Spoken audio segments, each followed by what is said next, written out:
नमस्कार मित्रों, कर्क राशि वाले जो अभी तक शनि की ढैया से जो पीड़ित थे और वो ढैया अब जाने वाली है, और उसके साथ साथ जो अभी तक आपने शनि की ढैया के कारण जो आपने फाइनेंशियल लॉस देखा है और जो अपने जो भी शुभ कार्य थे उसमें बाधाएं आती हुई देखी हैं, वो अब दूर होने वाली है। शनि की ढैया से जो आप अभी तक विचलित थे, परेशान थे, हतोत्साहित थे कि कार्य तो बहुत कर रहे थे लेकिन उसमें सफलताएं नहीं मिल रही थी और आप उसका उपाय पे उपाय ढूंढ रहे थे, रास्ते पे रास्ता ढूंढ रहे थे, लेकिन वो आपको नजर नहीं आ रहा था। लेकिन अब आपकी शनि की ढैया चली गई, इसका मतलब 2.5 साल जो शनि ने जो आपको पीड़ित किया है वो आपको अब दूर होने वाला है। ये वीडियो सिर्फ कर्क राशि वालों के लिए है, जिनकी कर्क राशि है या उनका नामा अक्षर ये जो स्क्रीन में दिख रहा है ये है, तो ये वीडियो उन्हीं के लिए। और इस फरवरी माह में आपके साथ क्या ऐसे शुभ योग बन रहे हैं, क्या ऐसी चीजें बन रही हैं जो आप जिनको जानकर अगर उनका फायदा उठा लिया तो आपके किस्मत में 4 चांद लग सकते हैं। और 4 चांद क्यों लगेंगे इसके मैं आपको बारे में डीप से बताऊंगा, और क्यों क्या कैसे होगा इसके बारे में। आइए चलते जो मित्र लेकिन आप नए जुड़े चैनल सब्सक्राइब करें और बेल आइकन दबाएं। इससे क्या होगा, आपके जीवन को बेहतर बनाने वाले मैं जो वीडियो डालता हूं वो अति शीघ्र और सर्वप्रथम आपके पास पहुंचे। आइए चलते हैं, पहले ग्रह गोचर की बात करते हैं कि ग्रह गोचर किस समय आपके कहां पे स्थित है। कि आपकी कर्क राशि इसलिए चंद्रमा क्या होते हैं 2.5 दिन में बदल जाते हैं, तो फरवरी माह में ये आपके लमसम सभी जो भी आपकी राशियां हैं उनसे गोचर करेंगे। तो चंद्रमा की स्थिति तो एक निश्चित समय पे स्थिति नहीं हो सकती है। अब बात करते हैं सूर्य की। सूर्य जो आपके सप्तम भाव में बैठ के बुध के साथ बुधादित्य योग बना रहे हैं और जो 14 फरवरी तक इसी स्थान पे रहेंगे। 14 फरवरी के बाद ये आपके कुंभ राशि में चले जाएंगे। अब इससे क्या परिणाम अच्छा होगा कि जो भी मित्रगण सरकारी नौकरी का प्रयासरत हैं या जो भी आपके सरकारी दफ्तर में कोई काम आपका रुका हुआ है, वो काम रुका हुआ आपका निकल जाएगा। काम इस 14 फरवरी तक आप प्रयास करिए, ये काम आपका निश्चित होगा। और जो लोग कंपटीशन में हैं उनके जॉब लगने के योग अच्छे दिख रहे हैं। सरकारी महकमे में आपका जो भी कार्य होगा वो हो जाएगा। लेकिन उसके बाद 14 फरवरी के बाद विलंब की स्थिति आएगी, क्योंकि 14 फरवरी के बाद जो सूर्यदेव हैं वो शनि के साथ आपके अष्टम भाव में पहुंच जाएंगे। और अष्टम भाव किसका होता है? आपका जो आपकी अष्टम भाव आपका मारक भाव भी होता है। लेकिन सूर्य और शनि जब एक साथ बैठ जाते हैं तो ये एक बार पितृ दोष का भी निर्माण करता है। इसमें क्या है, आपको अपने पिता से संबंध अच्छे रखने हैं, पिता से संबंधित चीजों में दिक्कत आ सकती है, पिता से मन मुटाव भी हो सकता है। तो इस बात का लेकिन ध्यान रखना है, जो भी बात हो आपको इग्नोर करनी है और अपने पिता की जहां तक हो सके सेवा करनी है।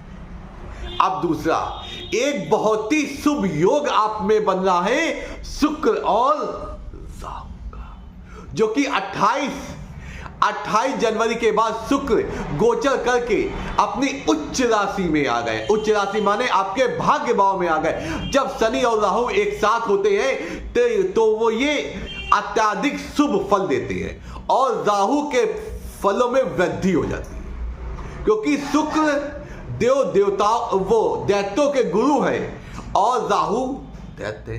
तो शुक्र सबसे अच्छी स्थिति में होते हैं इस स्थान राहु के साथ में, और उच्च राशि में तो अच्छा होगा। आपसे धन संबंधी और भाग्य से जो अभी तक आपके मन में विचार आ रहा था कि हमारे भाग्य में कुछ नहीं है, कोई मेरे मन का कार्य नहीं होता, लेकिन अब नहीं हो। अब चीजें क्या होंगी, आपके जीवन में जो आपके भौतिक सुखों से संबंधित चीजें हैं वो सब आपको मिलेगी। नए वाहन इत्यादि मिलने का अच्छा योग मिल रहा, और लॉटरी सट्टा से अगर आप जुड़े हैं तो उसमें फल मिल सकता है और वो आपके अकॉर्डिंग खुल सकती है, आपको उसमें लाभ हो सकता है। और कोई ऐसा धन जो रुका हुआ था वो आपको मिलने के बना है, क्योंकि शनि राहु क्या होते हैं, अचानक धन लाभ कराते हैं। और जो शनि होते हैं छठे में भाव में बैठकर, तो उसमें क्या होता है, अगर शनि छठे भाव 8वें भाव में बैठ जाता है तो आपको जो, अगर आप अपनी संस्कृति से जुड़े, इसका मतलब अपनी घर की जो परंपराओं से जुड़े, जो आप जो कार्य करते हैं तो उससे आपका शनि अच्छा मिलता है। और कोई भी ऐसा कार्य नहीं करना है जिससे जो अमर्यादित हो या अप्रिय हो, क्योंकि शनि क्या होते हैं, शनि आपके कर्मा होते हैं, आपके कर्म फल प्रदाता होते हैं, इसलिए आपको सत्कर्म अच्छे कार्यों में जुड़े होते हैं। कुछ ऐसे योग बनेंगे कि आपका मन में ऐसी भावना आएगी कि अपने धर्म के प्रति कुछ कार्य किया जाए, तो उसमें आप जरूर भाग लिए, क्योंकि इससे क्या हो, शनि अच्छा होता है। लेकिन कुछ ऐसी भावना, अरे इसमें हमारे पास समय नहीं है, ये नहीं है, ये चीजें आपको देंगी, लेकिन आपको ये फॉलो नहीं करनी है, क्योंकि अच्छे कार्य करते तो शनि अच्छा फल देते। पिछले 2.5 वर्षों में आपके साथ ऐसा हुआ था, लेकिन आपने अपने भौतिक सुखों को देख के अपनी एक जो निगेटिव थिंकिंग को सोच के आपने कार्य किए थे, जो आपको सफलता और आपको इतने कष्ट भोगने पड़े। लेकिन अब स्थितियां बदल रही है, फरवरी में आपके लिए बहुत अच्छा लेके आया है। आप धन संबंधी, भाग्य संबंधी चीजों में आपको प्रगड़ता मिलेगी और आपको फलित अच्छी होगी। और सबसे अच्छी बात है, शुक्र की स्थिति आपके भौतिक जीवन में अच्छी हो गई है, तो ये आपको अत्यधिक लाभ दिलाएगी। और देवगुरु बृहस्पति जो आपके एकादश भाव में बैठ के आपके पंचम भाव को देख रहे हैं, इससे क्या होगा, आपके बच्चों की शिक्षा और बच्चों की प्रगति बढ़ेगी। प्रगति माने उनकी चीजें बढ़ेंगी, उनका स्तर बढ़ेगा।